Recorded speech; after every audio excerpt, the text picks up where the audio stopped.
In the ongoing saga of the Russia-Ukraine war, a significant new chapter is unfolding. Not about new battlefronts or troop deployments, but about a much more nuanced and strategic move from the United States. High-level American military officials have been on the ground in Kyiv, but their mission might not be what you think. This isn't about entering the fight, it's about trying to end it. Let's break down what this increased U.S. military engagement really means for the future of Ukraine and the broader conflict. Recently, a senior U.S. military delegation touched down in Kyiv. According to reports from ABC News and other outlets, their arrival signals a renewed push from Washington to revive stagnating peace. EFFORTSUS officials have described these talks with Ukrainian leaders as a direct attempt to get peace negotiations back on track. This move underscores a dual strategy from the White House, a combination of diplomatic and military engagement, where the military's role is to support and shape the path to peace. So, who exactly is in this delegation? We're talking about top Pentagon representatives, including key Army leadership.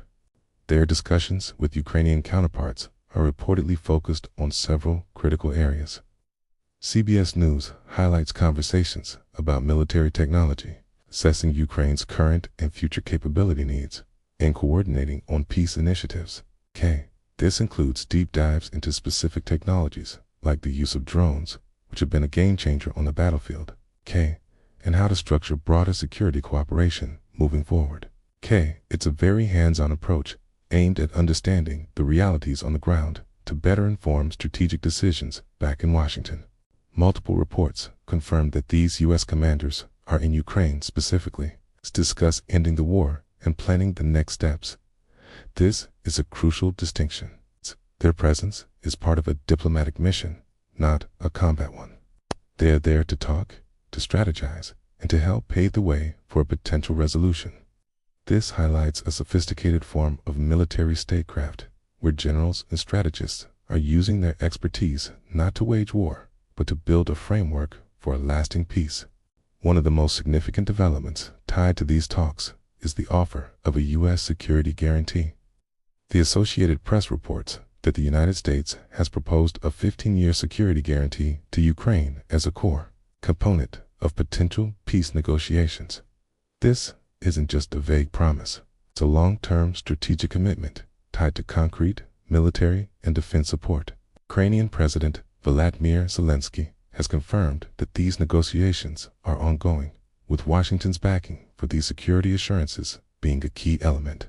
This guarantee is designed to give Ukraine the confidence it needs to negotiate from a position of strength, knowing it will have a powerful ally ensuring its security for years to come.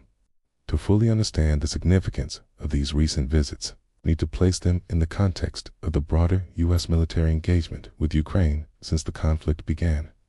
From the outset, the U.S. has been clear that its forces would not engage in direct combat. Instead, the focus has been on providing crucial support from behind the scenes.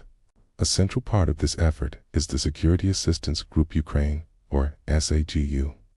This group, commanded by U.S. Army leadership and working alongside NATO, is responsible for a massive logistical and training operation.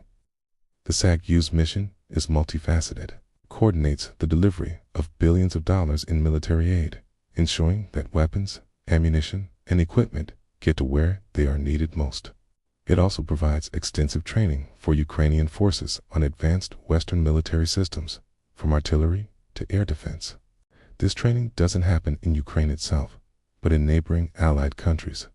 The goal is to build the capacity of Ukraine's own military, enabling them to defend their country more effectively. This long-term institution building is a cornerstone of American strategy, focusing on sustainable security rather than temporary fixes. This sustained effort shows that U.S. engagement is not just about reacting to crises, but about fostering a resilient and capable Ukrainian defense force for the long haul. So, when we see reports of senior U.S. Army leaders, like Army Secretary Dan Driscoll, traveling to Kyiv, it's not an isolated event. It's the sharp end of this broader strategy. These visits are directly tied to the ongoing diplomatic push.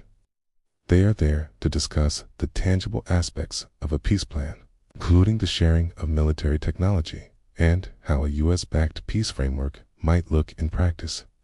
The military leaders provide the practical expertise needed to turn diplomatic concepts into a workable security architecture. Their presence demonstrates to both Ukraine and Russia that the U.S. is deeply invested in a specific outcome, one that ensures Ukraine's sovereignty and security. This approach represents a modern form of great power, influence. Instead of deploying combat brigades, the U.S. is deploying its top military minds to act as strategists, advisors, and facilitators for peace. This allows Washington to shape the trajectory of the conflict and its resolution without putting American lives in direct combat. It's a delicate balancing act, providing robust support to an ally while carefully managing the risks of direct confrontation with a nuclear-armed Russia. The implications of this strategy are profound. For Ukraine, it means they are not alone. They have the backing of the world's most powerful military, not just in terms of hardware, but also in strategic planning and diplomatic support. This strengthens their hand at the negotiating table and provides a credible deterrent against future aggression. For Russia, it sends a clear message that the United States is committed to Ukraine's long-term survival and is prepared to use all elements of its national power short of direct wars to achieve that goal. And for the international community, it showcases a model of engagement that prioritizes diplomacy and strategic support over direct military intervention. As these high-stakes discussions continue, the world is watching. The path to peace in Ukraine is fraught with challenges, and there are no easy answers. But the active, on-the-ground involvement of senior U.S. military officials in the diplomatic process offers a new and potentially promising avenue. It's a testament to the idea that sometimes the most powerful weapon in a general's arsenal is not a missile, but a well-crafted peace plan. The future of Ukraine may very well be shaped not on the battlefield, but in the quiet meeting rooms of Kyiv, where soldiers and diplomats work together to forge a path out of war. Thank you so much for watching. This is a complex and evolving story, and we'll be sure to keep you updated as it develops. If you found this breakdown helpful, please consider liking this video and subscribing to our channel for more in-depth analysis. We'll see you in the next one. Big news is coming out of Kyiv, and it signals a major shift in how the United States is engaging with the war in Ukraine.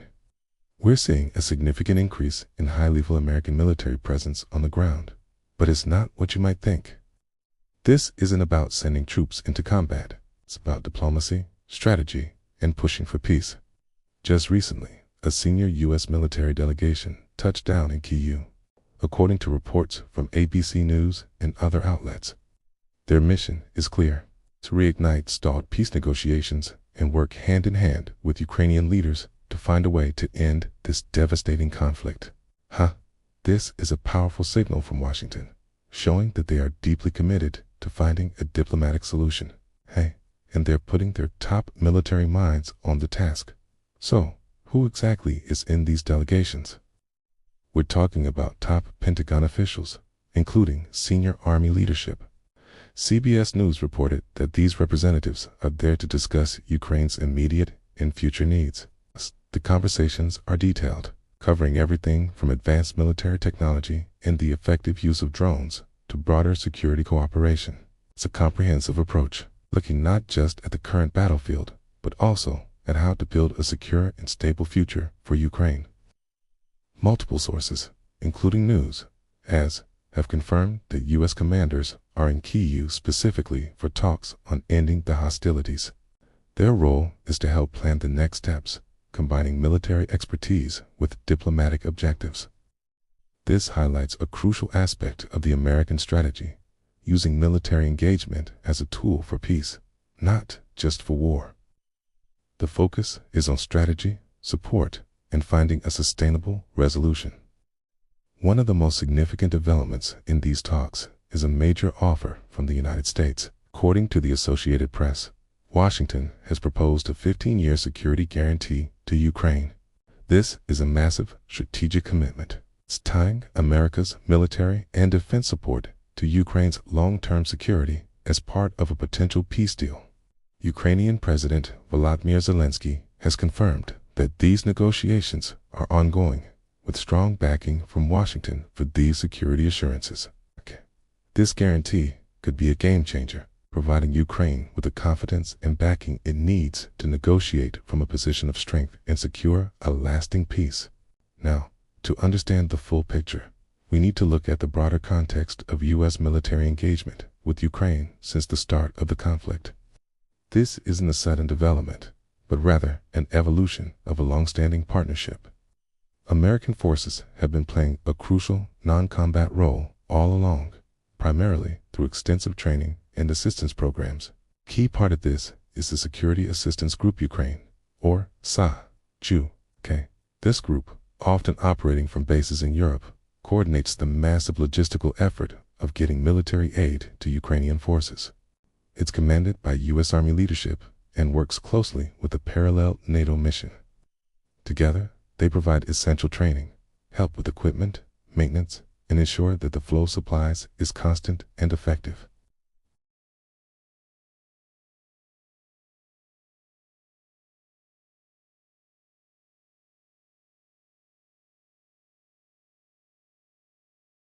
This is about building capacity and empowering Ukraine's own defense institutions for the long haul.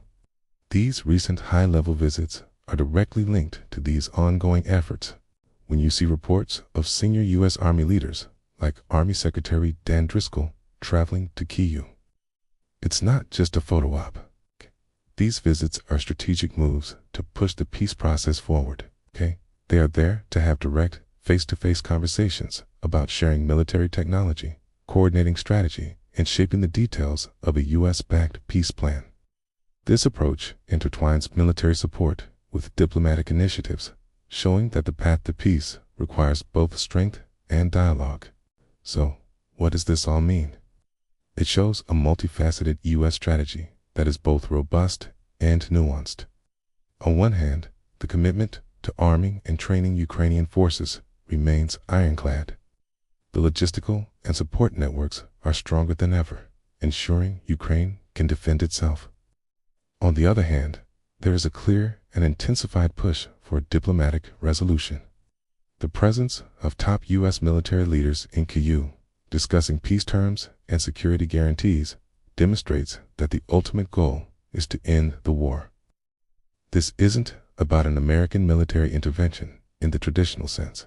It's about a sophisticated form of engagement where military expertise is leveraged to support diplomatic outcomes. It's about building a partnership that provides Ukraine with the tools to defend its sovereignty today and the security guarantees to ensure its peace tomorrow. The message is clear. The U.S. is committed to standing with Ukraine, not just on the battlefield, but also at the negotiating table, working tirelessly to bring this conflict to a just and lasting end. The road ahead is still challenging, but these developments offer a significant glimmer of hope. Thanks for watching. If you found this breakdown helpful, be sure to like this video and subscribe to the channel for more in-depth analysis on global events. Let us know your thoughts in the comments below. See you next time.